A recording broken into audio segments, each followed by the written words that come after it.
क्योंकि पैसा इन्होंने चोरी किया हुआ है।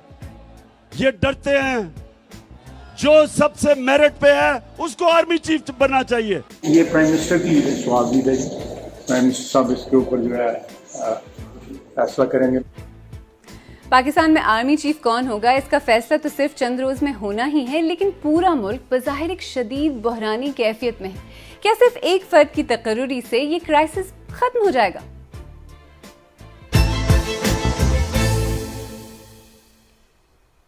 मेरा नाम आलिया नाज़की है और आप BBC उर्दू का प्रोग्राम सरबीन देख रहे हैं। आर्मी चीफ पाकिस्तान में वज़ारत दिफा के तहत एक फोर्स के सरबराह का ओहदा है। मुल्क में ग्रेड 22 के दर्जनों दूसरे अफसर भी तैनात किए जाते हैं, लेकिन उनसे लिंक्ड बहरान तो दूर किसी का जिक्र तक नहीं होता। तो बहरान इस ओहदे पर तकर्रुरी से पैदा होता है या बहरान पैदा करके तकर्रुरी का फैसला कराया जाता है? आज प्रोग्राम में इसको एक्सप्लोर करने की कोशिश करेंगे। लेकिन वैसे पाकिस्तान की सियासत में सिविल मिलिट्री ताल्लुकात हमेशा से एक स्टिकिंग पॉइंट रहे हैं। अब तो ऐसा लगता है कि पाकिस्तान में आर्मी चीफ की तैनाती पर हर बार पहले से बड़ा बहरान पैदा हो जाता है। वैसे माजी में मिलिट्री में बड़ी अपॉइंटमेंट्स या इख्तिलाफात के बाद बज़ाहिर मात सियासी पार्टीज की ही हुई।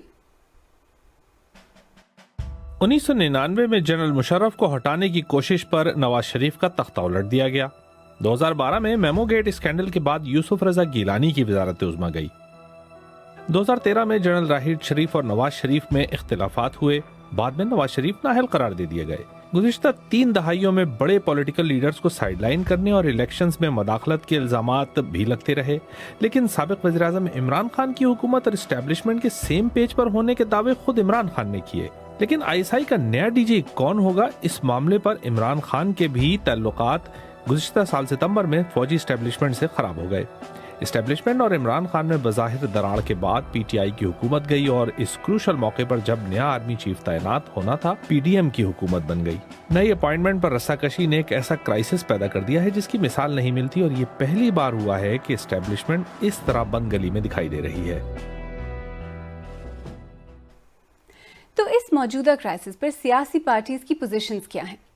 इमरान खान कहते हैं कि आसिफ जरदारी और नवाज शरीफ नवंबर में अपना फेवरेट आर्मी चीफ लेकर आना चाहते हैं, क्योंकि बकौल उनके अगर कोई तगड़ा आर्मी चीफ आ गया, एक मुहिब वतन आर्मी चीफ आ गया, तो वो उनका एहतसाब करेगा। वजीर दिफा ख्वाजा आसिफ का कहना है कि आर्मी चीफ की तैनाती का फैसला सिर्फ वजीर आजम शहबाज शरीफ ही करेंगे।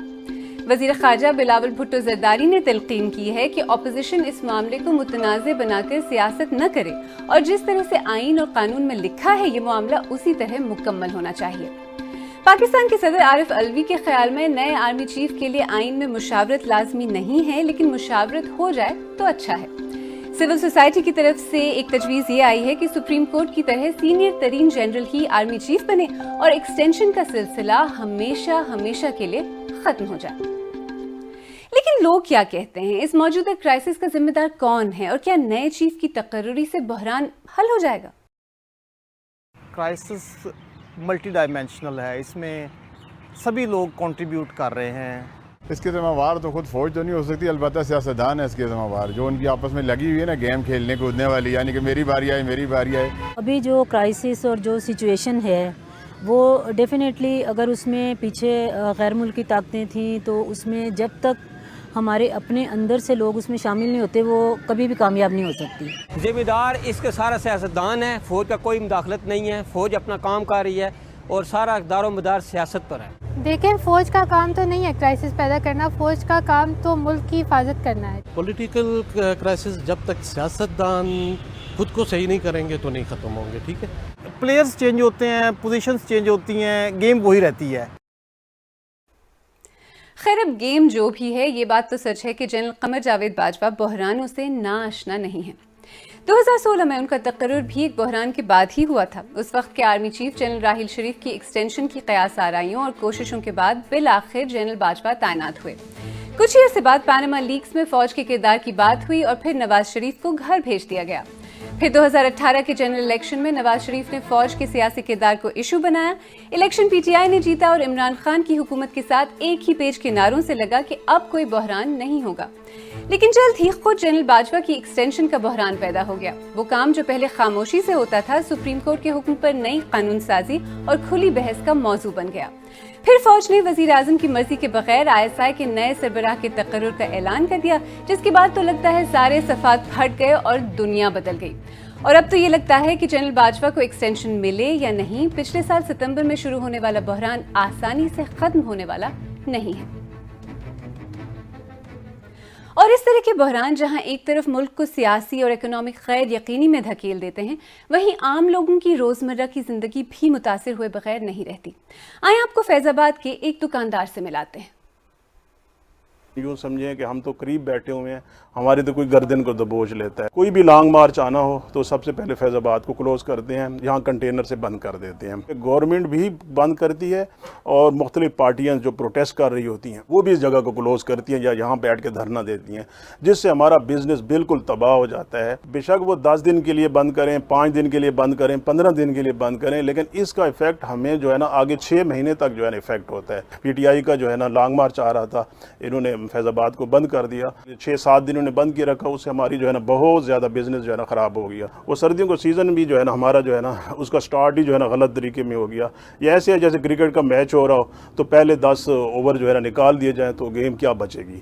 تو ہمارے تو اس طرح جو ہے نا ہر سیزن میں 5 دن 10 دن 15 دن وہ ہمارے جو ہے نا نکل جاتے ہیں، جس سے ہم پورا سال جو ہے نا نہیں سنبھال سکتے۔ اور آرمی چیف کی تقرری ٹویٹر پر بھی ایک مسلسل موضوع بحث ہے۔ محمد فیصل نے لکھا کہ آرمی چیف کی تقرری ایک اندرونی اور خفیہ معاملہ ہوتا ہے، لیکن پاکستان کے آرمی چیف کے بارے میں فیصلے کی باتیں برطانیہ میں ہو رہی ہیں۔ مائیکل کوگلمن نے لکھا کہ پاکستانی فوج کے ڈیفینسو ہونے کے بارے میں یا اس کی مقبولیت کم ہونے کے بارے میں کتنی بھی باتیں ہو جائیں، اگلے چیف کی تعیناتی اب بھی کرائسس کا محور ہے، جس سے ادارے کی اہمیت کا اندازہ ہو جاتا ہے۔ حمزہ اظہر سلام نے لکھا کہ عجیب ہے کہ پاکستان میں کسی کو اکانومی کی نہیں پڑی، لیکن ہر کوئی یہ جاننا چاہتا ہے کہ اگلا آرمی چیف کون بنے گا اور عمران خان واپس کب آئیں گے۔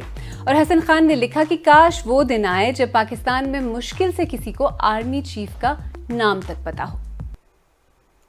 وہ دن خیر جب آئے گا تب آئے گا، فی الحال تو پاکستانی سیاست میں فوج کے رول سے انکار کافی مشکل ہے۔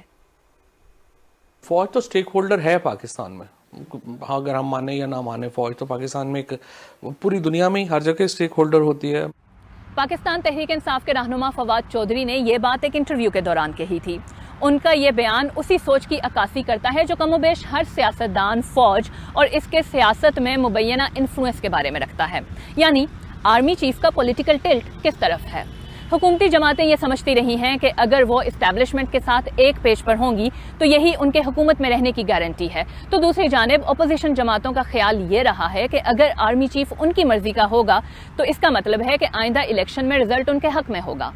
آج عمران خان اسی سوچ کو الفاظ دے رہے ہیں، لیکن ایسا لگتا ہے کہ پاکستان کا پولیٹیکل کرائسس آرمی چیف کی تعیناتی سے ختم ہونے والا نہیں ہے۔